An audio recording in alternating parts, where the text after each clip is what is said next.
Dios les bendiga, hermanos. Bienvenidos en esta mañana al estudio bíblico de este domingo. Hoy estamos de fiesta, estamos celebrando el Domingo de Ramos. ¿Qué significa el Domingo de Ramos para nosotros los cristianos? Es el inicio de la celebración de Semana Santa. Y la Semana Santa tiene una representación muy importante para todos nosotros, porque como hijos de Dios es el cumplimiento y la consumación de la promesa que Dios hizo al hombre de un Salvador que venía al mundo para perdonar los pecados de todos nosotros los hombres.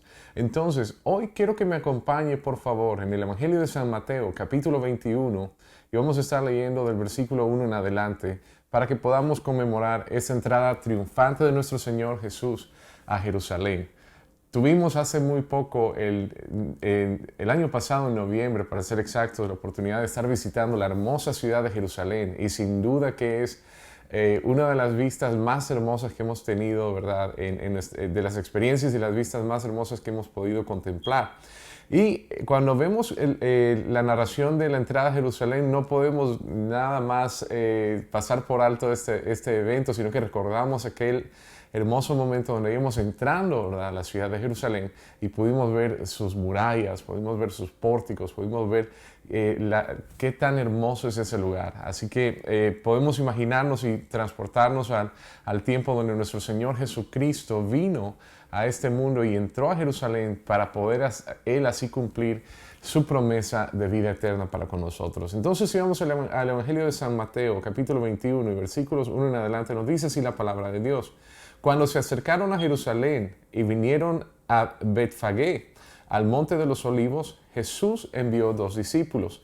Luego, más adelante nos dice el versículo 2, diciéndoles, id a la aldea que está enfrente de vosotros, y luego hallaréis una asna atada y un pollino con ella. Desatadla y traédmelos. Y si alguien os dijere algo, decir, el Señor los necesita, y luego los enviará. Todo esto aconteció para que se cumpliese lo dicho por el profeta, cuando dijo, decida la hija de Sión, he aquí tu rey viene a ti, manso y sentado sobre una asna, sobre un pollino, hijo de animal de carga. Y los discípulos fueron e hicieron como Jesús les mandó, y trajeron el asna y el pollino, y pusieron sobre ellos sus mantos, y él se sentó encima. Y luego nos narra un evento muy impresionante. En la entrada de Jerusalén, por el pórtico mayor, donde se presume nuestro Señor Jesús llegó, había una multitud que le esperaba. Y aquí es donde queremos empezar la meditación del día de hoy, hermanos, porque cuando nosotros hablamos de las multitudes que seguían a Jesús, nos vemos confrontados en numerosas ocasiones en cuanto al número de gente que lo seguía cuando Él realizaba sus milagros, sus señales y sus promesas. Pero luego nos vemos del poco número de personas que estaban alrededor de él cuando las situaciones no iban tan bien, ¿verdad? Y dice más adelante en el versículo 8, y la multitud, que era muy numerosa, tendía sus mantos en el camino, y otros cortaban ramas de los árboles y las tendían en el camino. Y la gente que iba delante y le iba detrás clamaba diciendo, Hosana al Hijo de David, bendito el que viene en el nombre del Señor, Hosana en las alturas. Cuando entró él en Jerusalén, toda la ciudad se conmovió diciendo, ¿quién es este? Y la gente decía, este es Jesús, el profeta de Nazaret de Galilea. Cuando empezamos a analizar, hermanos, lo que sucedió en ese momento los cielos enfocaron su mirada en Jerusalén. Enfocaron su mirada en aquel cumplimiento de la promesa que Dios había hecho para sus hijos, todos los judíos, pero que ahora también añadía a nosotros los gentiles, los que no somos de descendencia judía, pero fuimos añadidos por misericordia y por amor a este plan divino de salvación, de perdón de pecados y de vida eterna. Como le decía en un momento anterior, había mucha gente alrededor de Jesús que lo seguía en los momentos triunfantes. Pero Jesucristo había llegado a Jerusalén no para únicamente ser coronado como rey o ser proclamado como rey de los judíos, sino que en su corazón él conocía que iba a padecer mucho dolor y mucho sufrimiento. Y parte de ese cumplimiento de su misión para venir a redimirnos a todos nosotros era lo que él traía en mente. aparte de que la multitud lo celebraba y la multitud empezaba a elevar sus voces diciendo, Hosana al Hijo de David, bendito el que viene en el nombre del Señor, en su corazón él conocía cuántos de aquellos que estaban gritando Hosana en las alturas lo iban a seguir hasta el final. Y cuántos de aquellos que le estaban gritando Hosana también en ese día iban a traicionarlo y a dejarlo y a abandonarlo. Entonces, quiero que nosotros pongamos en nuestra mente un pensamiento y podamos analizar qué es lo que la Semana Santa significa para nosotros. ¿Qué es lo que nuestra relación con Dios significa para nosotros? ¿Será para nuestras vidas quizás solo una ceremonia, una celebración religiosa que nos pasaron por tradición nuestros familiares? ¿Será que únicamente lo practicamos porque es un tiempo donde nos permiten descansar, nos permiten tener días, ¿verdad?, de descanso para poder dedicarlos con la familia y poder dedicarlos a vacacionar? ¿O será una convicción en nuestro corazón que representa la esperanza de vida que Dios nos vino a dar a través del sacrificio de su Hijo Jesucristo? Recordemos que la Semana Santa representa al Cordero de Dios que quita el pecado del mundo, que llegando a la ciudad de Jerusalén estuvo dispuesto a ser sacrificado para que usted y yo tuviésemos vida eterna. Nosotros sin duda éramos aquellos que merecíamos estar en la cruz del Calvario en aquel día cuando Jesucristo fue crucificado. Nosotros éramos seguramente aquellos que estábamos condenados, muertos y perdidos por nuestros delitos y pecados. Pero Jesucristo vino para que usted y yo pudiésemos ser libres de todo el pecado y el pago de nuestra condenación. Así que recordemos que la Semana Santa representa más que solo un tiempo donde podemos meditar o practicar nuestras creencias religiosas. Representa el cumplimiento de esa gran promesa que nuestro Señor hizo para con nosotros. Representa que el Mesías, el Santo de Israel, aquel Salvador, aquel Redentor, llegó al mundo para que usted y yo podamos tener vida eterna. Yo quiero que tomemos un tiempo para poder agradecer la oportunidad que Dios nos da. Y que cuando nosotros agradezcamos, podamos entender que la manera en que podemos agradecer a Dios que Él quiere que tengamos es adorándolo. Así que cuando usted piense en el Domingo de Ramos, que marca el inicio de la Semana Santa, piense en una oportunidad de que a pesar que estamos siendo probados y pasados por fuego en ese momento con este reto de la pandemia del COVID-19, podemos nosotros encontrar en nuestro corazón, podemos encontrar nosotros en nuestros hogares, con nuestra familia, el momento y el lugar para poder adorar en medio de todo este caos. Y ahí es donde podemos entonces entender de qué multitud estamos hablando. ¿Éramos nosotros de la multitud que le gritaba Hosana en las alturas? ¿O éramos de aquellos que estábamos únicamente gritando sin convicción, sin revelación, sin saber qué es lo que estaba aconteciendo en aquel día? Porque dice ahí la Biblia, unos gritaban con convicción de su corazón y oraban y lo adoraban con todo su corazón, pero otros únicamente se preguntaban, ¿quién era este? Y salieron únicamente a ver. Entonces nosotros somos de los que hemos recibido la revelación, somos los que entendemos lo que significa en este tiempo el adorar al Señor. Hoy más que nunca es cuando debemos de demostrar nuestra gratitud al Señor, elevando nuestros corazones, nuestra alma, nuestro espíritu y nuestras voces en alabanza y en adoración a Él. La Biblia dice en otra narrativa que si ellos dejaban de adorarlo, aquella multitud que le gritaba, dice entonces las piedras adorarán. Y hermanos, yo pienso que Dios nos ha dado un privilegio tremendo al permitirnos a nosotros ser llamados sus hijos, ser llamados sus siervos, ser llamados adoradores, y que le podamos adorar de la manera que Él nos permite adorarle. Recuerde, éramos culpables. Recuerde que estábamos nosotros en la línea para ser condenados. Éramos nosotros los que debíamos de haber pagado el precio de toda nuestra iniquidad y maldad. Pero Él vino a tomar el lugar que nos correspondía a nosotros. Así que quiero invitarlo, mi hermano, a que en su corazón usted pueda encontrar el motivo, las razones. Yo creo que tenemos muchísimas, innumerables son las razones para que nosotros podamos elevar nuestras voces al Señor en alabanza y en adoración. Aún en tiempos como estos, pastor, sí, aún en tiempos como esto, y hoy más que nunca, es cuando debemos nosotros poder entregarle al Señor nuestra mejor alabanza. Recuerde que la Biblia nos narra un sinfín de ocasiones en las que aquellos grandes hombres de Dios fueron marcados, ¿verdad? Diferentes a los demás por la manera en que reaccionaron a las pruebas. David fue una persona que cuando supo que iba a recibir el castigo del pago de su maldad, cuando cometió el pecado con Betsabé y cuando perdió a su hijo, él en el momento en que supo lo que había sucedido, volvió a su rutina de adorar. Dice, se levantó de hacer su ayuno, de guardar el duelo, de estar pidiendo perdón al Señor, y luego lo primero que pidió fue que le diesen de comer y empezar a arreglarse para luego volver a su papel de adorador. Luego vemos a un Job. Job, cuando recibió las peores noticias de su vida, cuando le dijeron que había perdido absolutamente todas sus posesiones, pero luego le dicen la noticia que ningún padre quiere escuchar, que había perdido a todos sus hijos. Él, en el momento en que recibe el peor de sus días, las peores de las noticias que una persona puede esperar en este mundo, dice que se postró y adoró. Entonces, ¿qué vamos a hacer nosotros en estos momentos?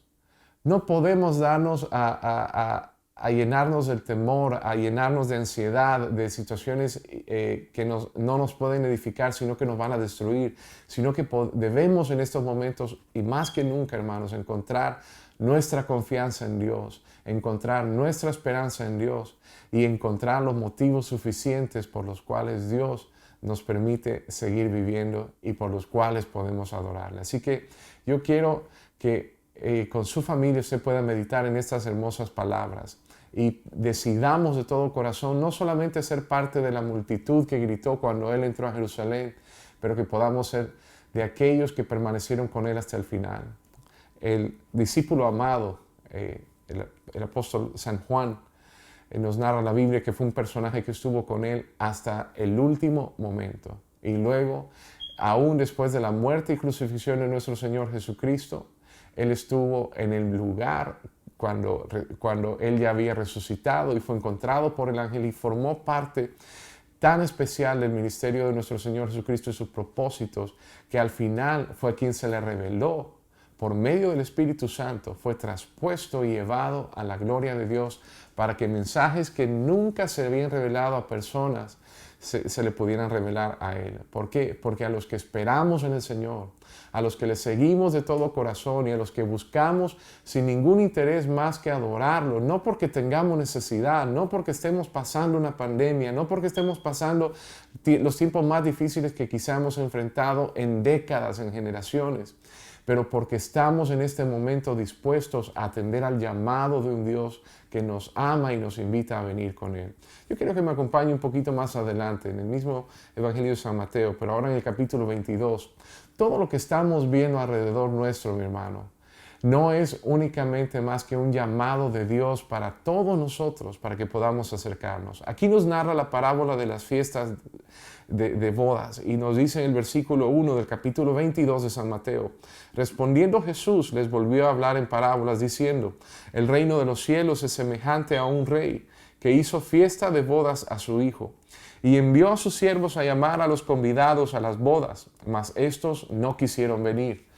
Volvió a enviar otros siervos diciendo: decid a los convidados, he aquí, he preparado mi comida, mis toros y animales engordados han sido muertos y todo está dispuesto, venid a las bodas.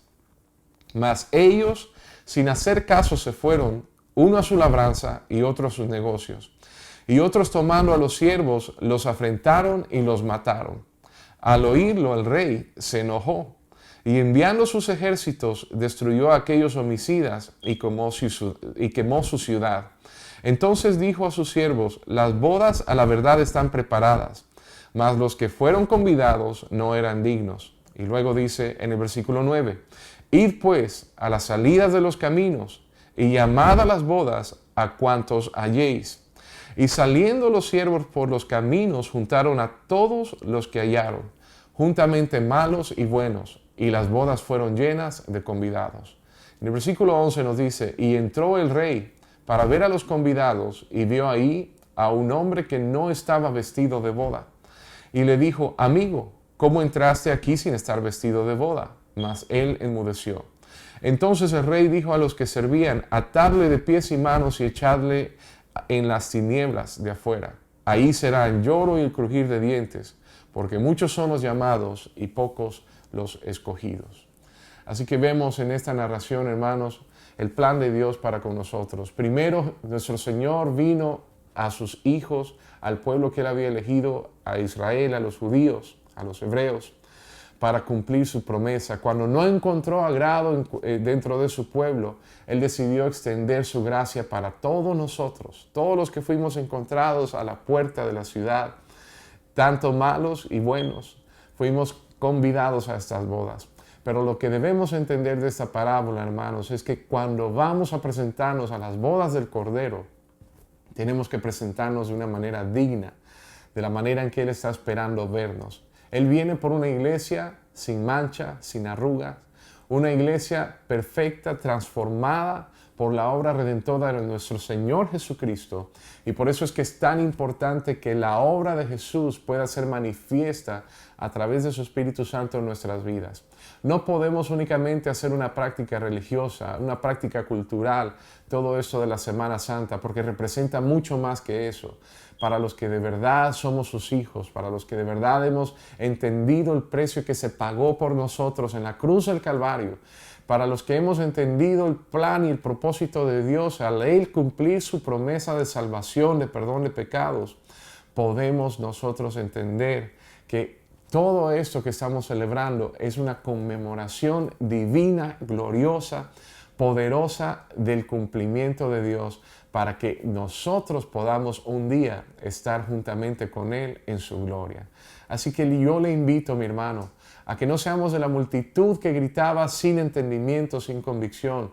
Y no estoy criticando a ninguna religión ni ningún grupo, sino que estoy hablando de aquellos que en realidad hacen las cosas sin entendimiento, pero también estoy hablando para aquellos que pueden entender lo que Dios está haciendo y quiere hacer con nosotros a través de este tiempo de Semana Santa. Así que les invito para que ahí donde está usted pueda guardar en su corazón este pensamiento, esta palabra que hemos compartido con usted ahora, y juntamente con su familia, usted se prepare para que podamos participar todos juntos, no solamente de la celebración, de exaltar el nombre de nuestro Señor Jesús en alto, de su gloriosa obra en la cruz del Calvario, pero también podamos preparar nuestras vidas, nuestras almas, para que el Señor nos pueda recibir en su gloria y podamos ser partícipes de las bodas del Cordero un día allá en la eternidad.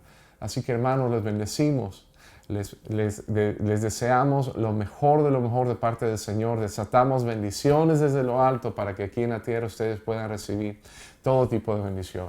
Y oramos para que su familia, su casa, todo su entorno pueda recibir la bendición del Padre. Y oramos también para que el Señor provea para cada una de sus necesidades. Comuníquese con nosotros a través de las redes sociales y estas transmisiones y déjenos saber cuáles son sus peticiones de oración, cuáles son sus dudas, qué sé yo, cualquier comentario que usted quiera compartirnos para que podamos estar en comunicación y poder edificarnos y bendecirnos unos a otros. Y quiero invitar a aquellos que nos están sintonizando quizá por primera vez. Si usted a lo mejor nunca ha participado de un servicio o nunca había tenido la oportunidad de ver una predicación o leer la palabra de Dios, la Biblia, yo le invito en este momento a que usted pueda atender estas hermosas palabras de invitación que nuestro Señor Jesús le hace. Él vino a tocar la puerta de todos aquellos que estábamos necesitados, perdidos en el pecado y estábamos condenados por causa de esa paga del pecado. Y vino a invitarnos para que pudiésemos nosotros ser perdonados gratuitamente por la obra redentora que Él hizo por nosotros en la cruz del Calvario y podamos tener vida eterna juntamente con Él. Así que quiero invitarle, si usted a lo mejor había visto la Biblia, el personaje de Jesús como una historia religiosa que muchos siguen, pero Dios está hablando quizá en estos momentos a su corazón, yo quiero invitarle a que usted le abra la puerta de su vida, de su corazón, de su familia, a la obra que Dios quiere hacer en usted. Dios quiere restaurarlo, Dios quiere transformar su mente, su corazón, su entorno y quiere empezar a darle una oportunidad de una vida nueva, una vida donde ya no vamos nosotros a lidiar solos con todas aquellas pruebas o dificultades que hemos tenido, sino que vamos a lidiar ahora con la compañía de Él para poder vencer todas aquellas cosas que vengan en nuestro camino. Así que Dios quiere restaurarlo, Dios quiere salvarlo y Dios quiere regalarle su vida eterna. Así que yo quiero invitarlo para que usted pueda quedarse con nosotros. Al final vamos a tener la oportunidad para que usted pueda hacer una oración juntamente con nosotros y ver a través de la Biblia cuál es el plan de salvación para su vida.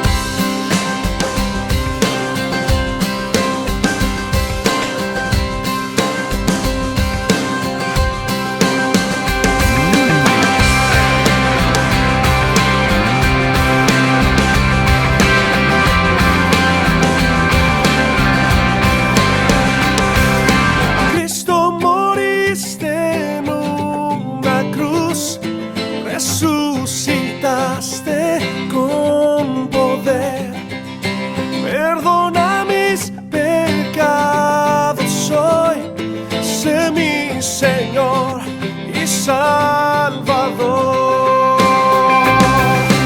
Cámbiame y hazme otra vez y ayúdame a serte fiel.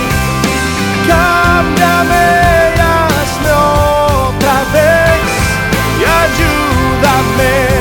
a serte fiel.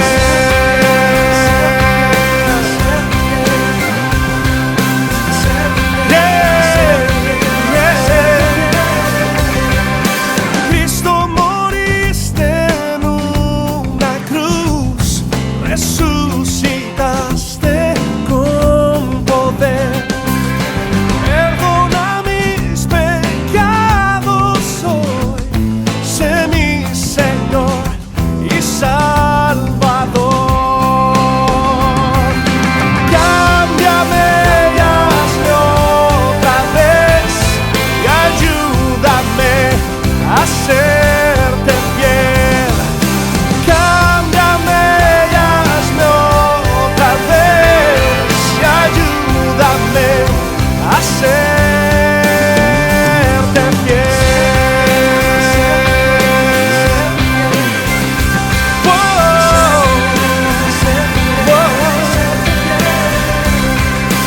Cámbiame y hazme otra vez y ayúdame a serte fiel. Y cámbiame y hazme